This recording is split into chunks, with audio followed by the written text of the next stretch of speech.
la souveraineté alimentaire au moment où la République démocratique du Congo compte depuis 30 ans de guerre 10 millions de morts selon les statistiques des Nations Unies.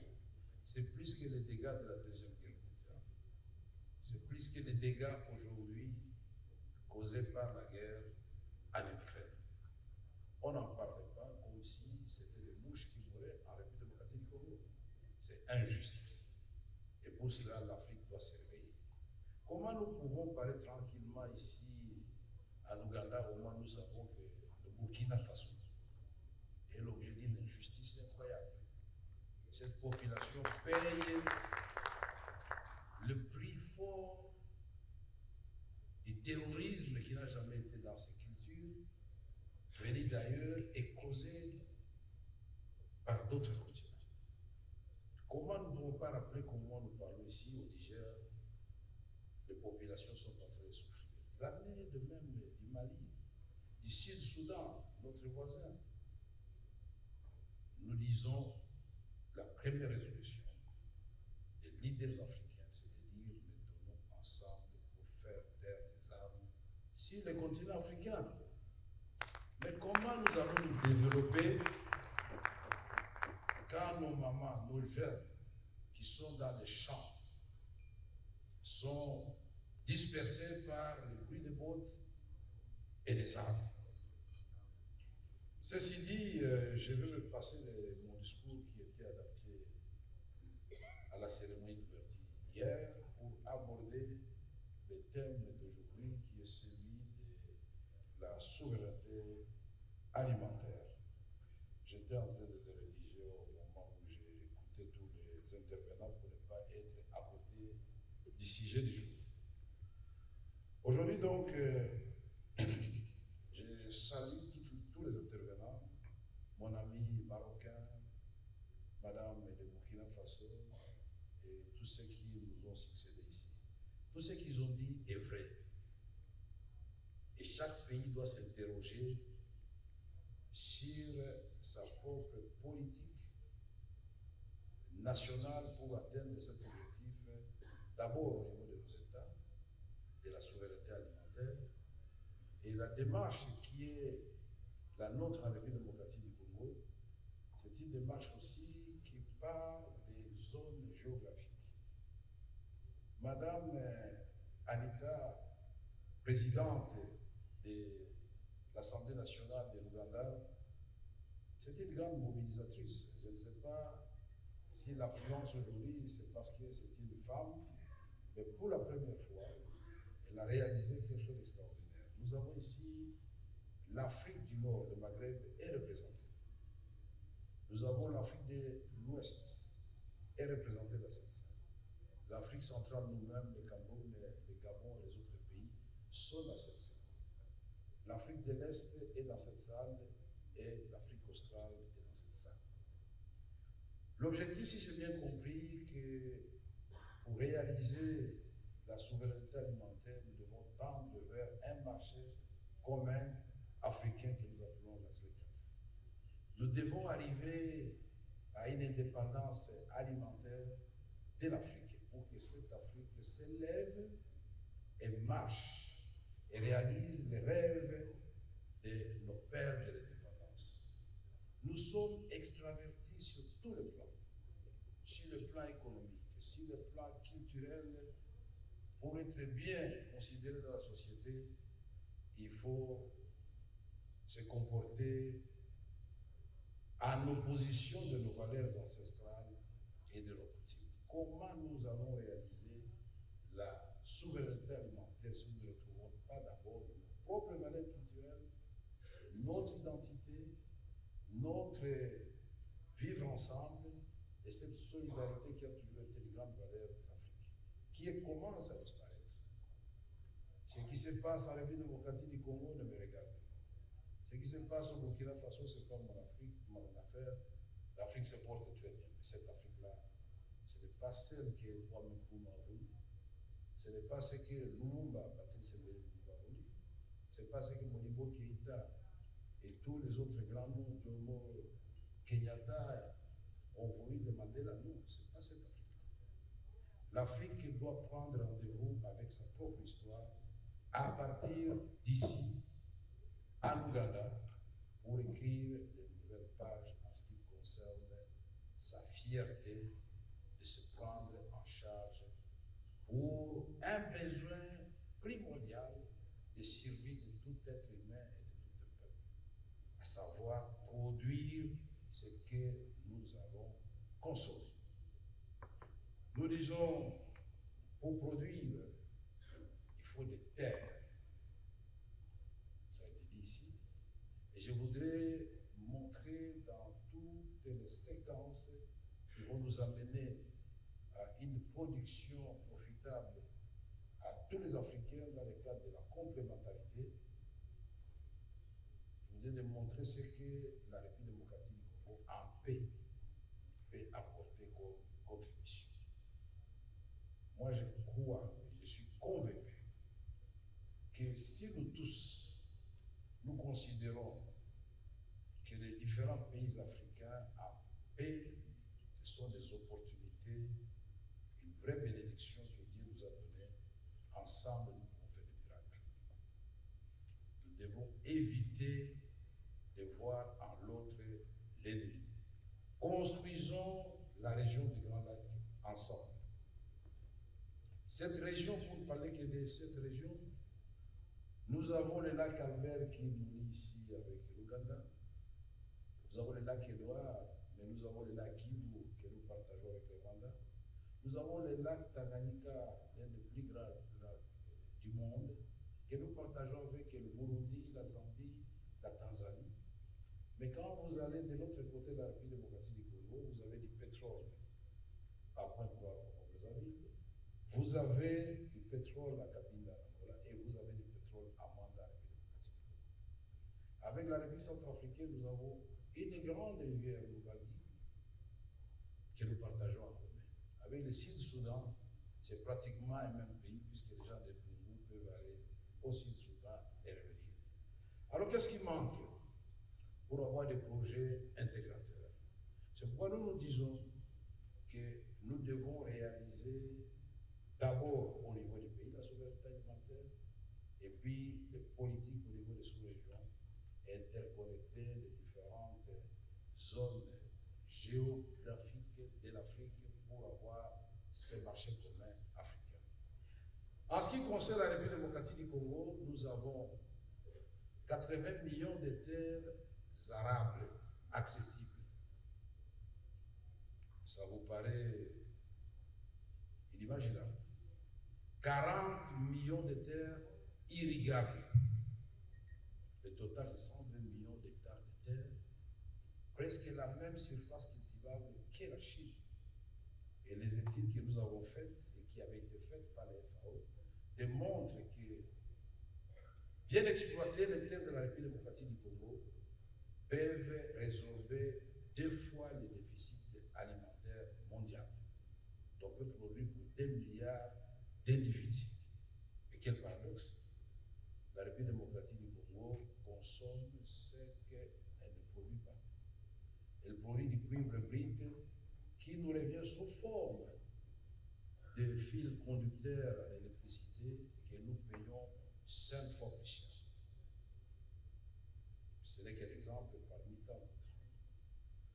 Aujourd'hui, nous disons, pour produire, parce que nous devons respecter les timings qui nous a été donné par l'organisation, il faut de l'énergie. Mais la République démocratique du Congo, c'est Inga avec un potentiel de 44 000 MW. Et le projet d'Inga, effectivement, Inga Project, je sais, était à la base de tout le programme du développement de l'Afrique en matière d'industrialisation et d'électrification. Aujourd'hui, Inga branché sur le barrage d'Anchois à l'Égypte. Pour la première fois, l'Afrique aussi peut être au rendez-vous du donner et du recevoir. On peut amener de l'électricité en Asie du Sud-Est, on peut amener de l'électricité en Europe du Midi, en Europe du Sud. Pourquoi nous devons être là, tout simplement en train de tendre la main, alors que nous pouvons démontrer aussi que nous sommes utiles à ce challenge de la mondialisation qui n'a pas de visage humain. Cette mondialisation risque de se transformer en une forme de néocolonisation et nous avons rêvé, ça sera trop tard. Réveillons-nous, chers Africains, et considérons que nous pouvons non seulement satisfaire nos besoins, mais aussi donner aux autres continents. Et à ce moment-là, celui qui paye peut aussi commander. Ici, on nous impose des politiques, même pour nous comporter dans nos maisons, parce que nous tendons la main tout le temps, alors que nous pouvons réveiller nos jeunes, nos mamans, nous-mêmes, et transformer nos milliers d'habitations. On ne peut pas non plus, puisque vous avez parlé, la République démocratique du Congo, ce n'est pas seulement là. Si on ajoute les autres potentiels énergétiques, nous sommes à 100 000 mégawatts.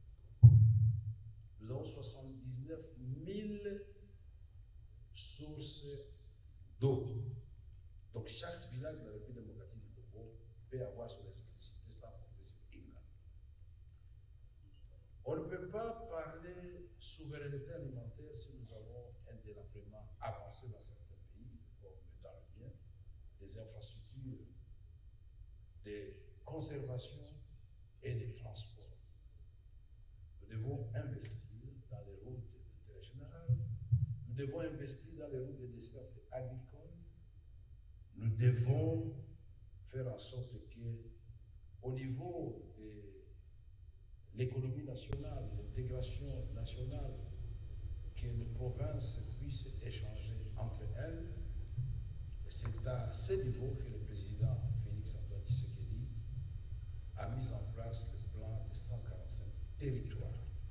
Il voudrait qu'il y ait un développement équilibré pour l'ensemble des provinces et des contrées du pays.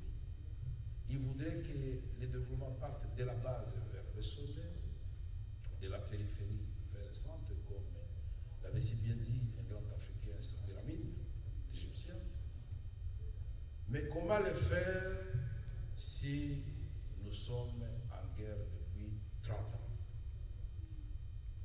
Nous disons que la souveraineté alimentaire, c'est aussi créer des conditions de vie dans les milieux ruraux, là où le métier principal, justement, est l'agriculture. Depuis nos indépendances, les conditions de vie dans les milieux ruraux se sont détériorées. Toutes les infrastructures de base inexistantes, hôpital, école, mais que doit faire l'homme à ce moment-là? Il va à la recherche du milieu où il peut trouver la satisfaction de ses besoins.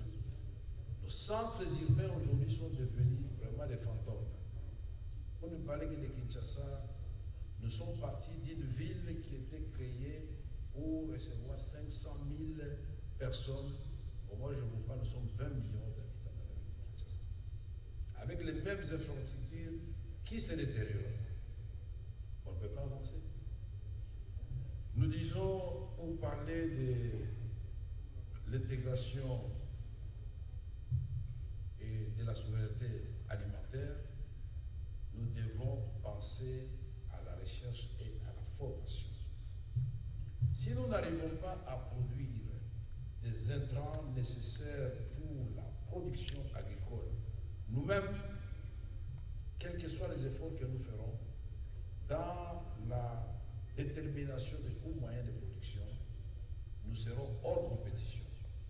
Nous allons arriver dans une situation où vous avez produit du riz, mais les riz qui viennent de Thaïlande coûtent moins cher chez vous. On doit inverser cette anomalie. Nous sommes aujourd'hui en train de parler de la sécurité alimentaire, mais on ne peut pas parler de la sécurité alimentaire sans parler de la souveraineté sur le plan de la santé. C'est pourquoi, en République démocratique du Congo, le président de la République a décidé que nous puissions commencer l'expérience de maternité gratuite. Parce que la famille, ça commence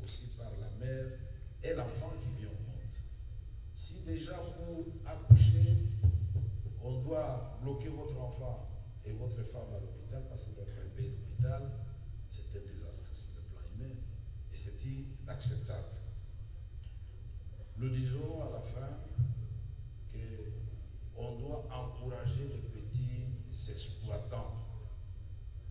Mais quand nous avons une politique fiscale qui charge énormément ceux qui produisent, ne nous attendons pas à ce que nous ayons de l'attraction dans le secteur agricole et de la production. Je ne peux pas terminer cet exposé sans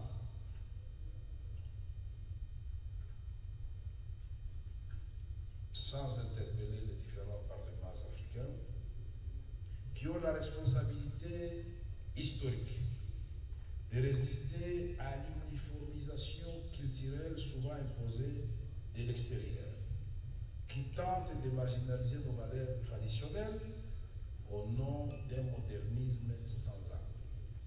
Réaffirmer notre souveraineté, c'est aussi refuser que nos modèles familiaux soient diabolisés, nos coutumes bafouées et notre jeunesse déconnectée de ses racines.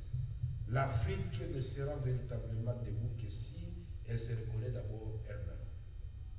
En République démocratique du Congo, notre engagement parlementaire pour la paix, la sécurité et la cohésion nationale va de pair avec la protection de nos familles. Nous devons les placer au cœur des politiques publiques. Il est urgent de bâtir des cadres juridiques qui promeuvent les valeurs, nos valeurs, qui protègent l'enfance, qui soutiennent les parents et qui valorisent la complémentarité entre tradition et modernité. N'oublions pas que la diversité culturelle à l'intérieur de nos pays et au sein de l'Afrique, c'est une grande richesse. En tant que leader de la région des Grands Lacs, nous avons l'obligation d'œuvrer ensemble de façon sincère,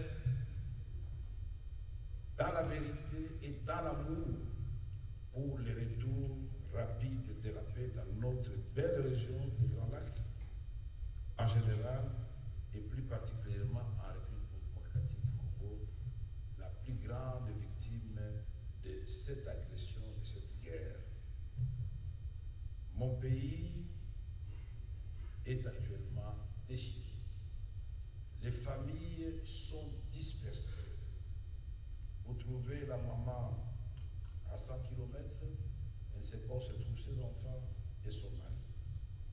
Nous avons plus de nombre de déplacés internes et de réfugiés que l'ensemble de tous les pays en guerre actuellement. Ce n'est pas normal. Ça fait mal au cœur et nous saisissons cette occasion pour appeler ces grands Africains, Yoweri Museveni Kaguta, de jouer son rôle ici. L'Africain doit aimer l'Africain. L'Afrique doit parler avec l'Afrique. Il y a des choses que nous pouvons résoudre sans armes.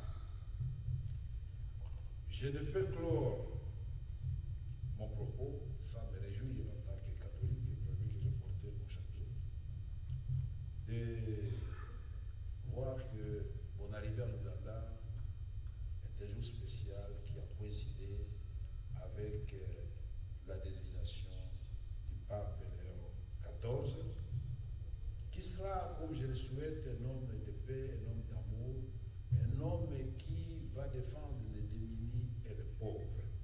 Je lui souhaite plein succès dans sa mission pontificale. Cette conférence est une tribune, mais elle doit surtout être un point de départ. Partons d'ici avec la conviction partagée, celle que la famille africaine n'est pas un vestige du passé, mais une force pour notre avenir.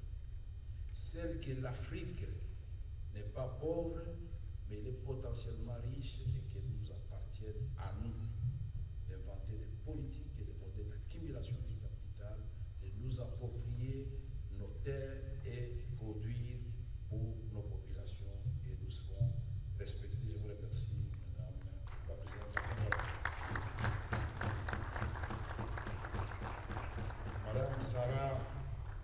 développer une